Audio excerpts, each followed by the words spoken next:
Drama serial निकाह के आने वाले एपिसोड में आप देखेंगे अनुषा मेमो को कहती है कि पता नहीं क्यों मुझे ऐसा लग रहा है कि युसरा मेरे साथ जो अचानक बदल गई है ये सब एक नाटक है।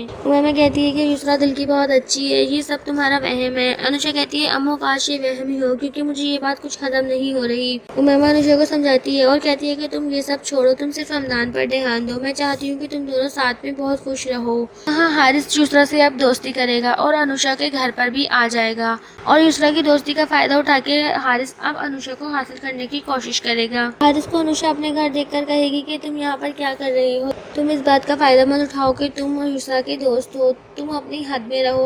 अगर हमदान ने तुम्हें यहाँ देख लिया तो अच्छा नहीं होगा, तुम अपने काम से काम रखो, यहाँ पर मत आया जाया करो। तो दोस्तों, आप सबको क्या लगता है, क्या हारिस हमदान और अनुषा के दरमियान में दरार पैदा कर देगा? कमेंट सेक्शन में अगर वीडियो अच्छी लगे तो वीडियो को लाइक करें। अगर चैनल पर नए हैं तो चैनल को सब्सक्राइब करना मत भूलिएगा। साथ ही बेल आइकन को भी प्रेस कर दीजिएगा ताकि हमारी हर नई आने वाली वीडियो का नोटिफिकेशन आप तक पहुंच सके। शुक्रिया।